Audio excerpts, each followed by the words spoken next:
What is good mga champion, and welcome back to another video.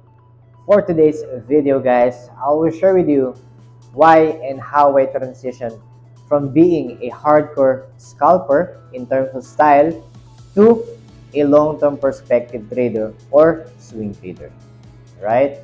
But before that, let me just thank all of my TFP VIP champions, students all over the globe, subscribers, followers, and sa lahat po ng sumusuporta. So here are my top 3 reasons why I transition from being a scalper to a swing trader. So don't get me wrong, okay, I am still doing 3 styles in every opportunity the market offers, but nevertheless, I am now heavily focused on a long-term based perspective trading, such as swing trading. So the first main reason is simply related to risk management. There is what we know as 90-90-90 rule. Ano nga ba yun? 90% of people lose sa financial market on 90% of their capital in 90 days. Okay? So, tandaan nyo guys, numbers don't lie and these are facts. Okay? So, 90% of people fail because they are heavily focused on trading short term. Okay? Hindi ba kayo nagtataka? Everyone wants to make money. Everyone wants to make quick money, such as short-term trading. And this style is specifically designed for people to lose. Okay?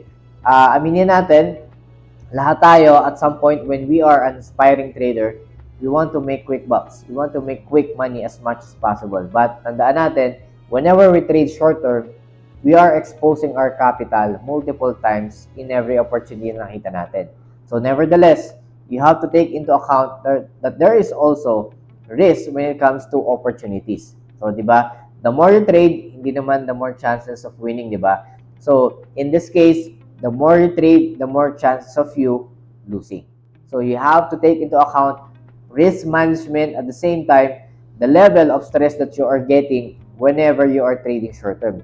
Lalo na yung scalping. So, level of stress, level of risk exposure is mataas when you are trading short term. In most cases, most of you guys are dependent on what we know as impulsive trading as well as gut feeling decision making. So, which resulted to more losing trades than winning trades. So again, risk management is always on top why we are trading long term. Okay, so that is why I transitioned from a hardcore scalper up to swing trader or long-term based perspective trader. Okay? So second reason is simply more clear trading justification and reduce market noise. So tandaan natin, whenever we trade short-term, there are a lot of false signals, false trading confirmations na pinaprovide the market because they are heavily dependent and they are heavily affected by economical data release on such specific events or periods. So, tandaan natin, yung mga apektado sa mga high-impact news, sila yung mga short-term traders such as scalpers. And take note, maraming susunugan because they don't realize that their position is simply affected by the same timing ng economical data release on that period of time. Fundamentally, mas exposed sa risk yung mga short-term traders. So again, mas maganda is makapag-set up tayo wherein we have more time to analyze and gather more information sa ating trading position. So that is my second reason why I transition from short-term based perspective trader to a long-term based perspective trader. In relation to that, so tandaan natin, whenever we are trading short-term, a small portion of the chart ay nakikita lang natin. Which means, on the market structure perspective, hindi natin nakikita yung pangkalahatan. So that is why most of us fail because we don't know and we are not aware na saan tayo sa current perspective on a bigger picture. I always emphasize top-down analysis and that incorporates a higher time frame trading. So take note, okay? It is wise and it is smart enough na tumingin tayo sa market top-down, which means multi-time frame analysis incorporating higher time frame first before we go down to a much lower time frame so that we are aware where we are at the current bigger picture and we can position ourselves better at the same time, more better risk to reward ratio.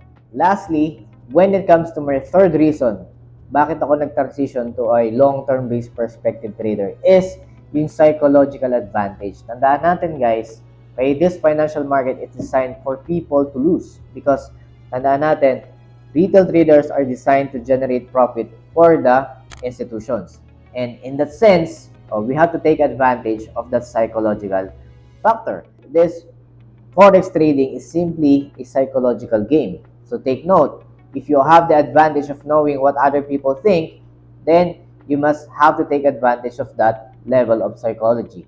So again, ano nga ba ito sinasabi kong psychological advantage? Take note, we are aware that the price moves on a rapid price fluctuation. So ibig sabihin yan, the level of stress na nakukuha natin, meron tayong tinatawag na pleasure and pain response. So ibig sabihin yan, kapag nakikita natin on a short-term perspective na umaayos sa ating trade, meron tayong instant gratification and pleasure that we really know what we're doing. Merong self-confidence. But nevertheless, kapag naman against sa atin yung market, nandun yung tinatawag nating pain and fear. So in short, psychologically, every price movement na gawin ng price, okay, our emotions and psychological aspect changes. So we don't want to have that level of ups and downs, fear, confidence, level of stress na nararanasan natin when we are trading short term. Because tandaan natin, price moves faster when we are trading short term. So in that sense, pabago-bago rin tayo ng emotions and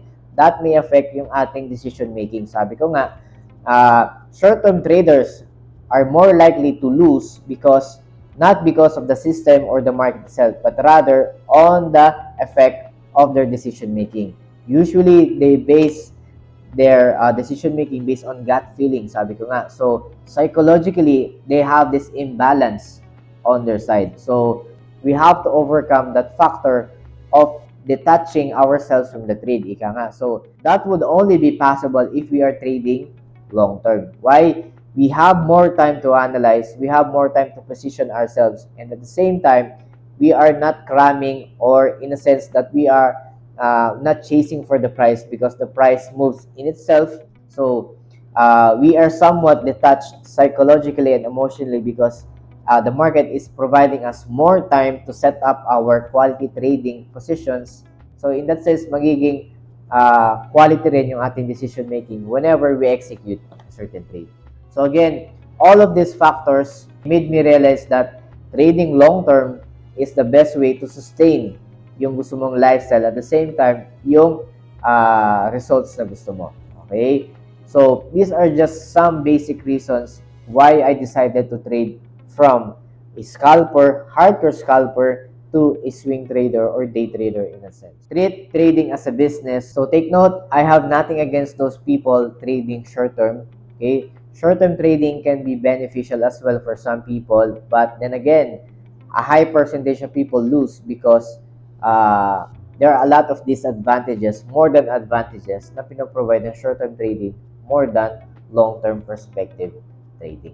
The goal is to detach yourselves from trading, lalo na when it comes to execution, and we don't base our decision-making based on our emotions. Risk management, okay, clear market justification and reduce market noise, and lastly, the main reason is psychological advantage. So, everything na nangyayari sa financial market is based on psychology. Tandaan natin, trends are made based on the markets or the people's sentiment.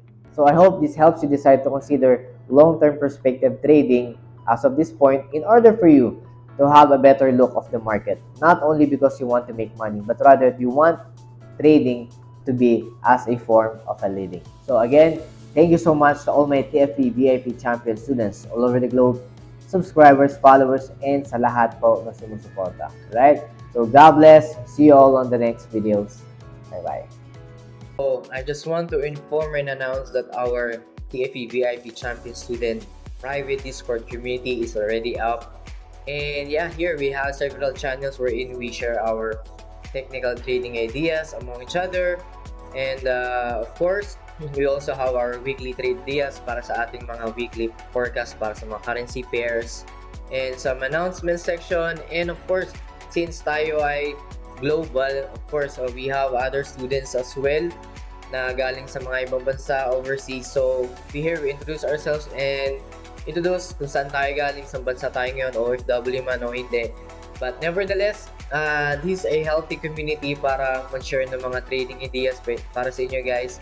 And hopefully, I will be putting up a server publicly para sa mga baguhan naman and those mga followers and subscribers natin. Alright? So, yeah, this is just a minor announcement and hopefully guys, you can join us and make this community grow, lalo na sa ating mga estudyante nag-aaral. Alright guys, so mga baguhan pa lang. But nevertheless, everyone here wants to learn, wants to make profits from the market. But as much as possible, we're all equal in the eyes of the market. Alright guys, so that would be it. So yun lang, and thank you very much. Alright, bye-bye.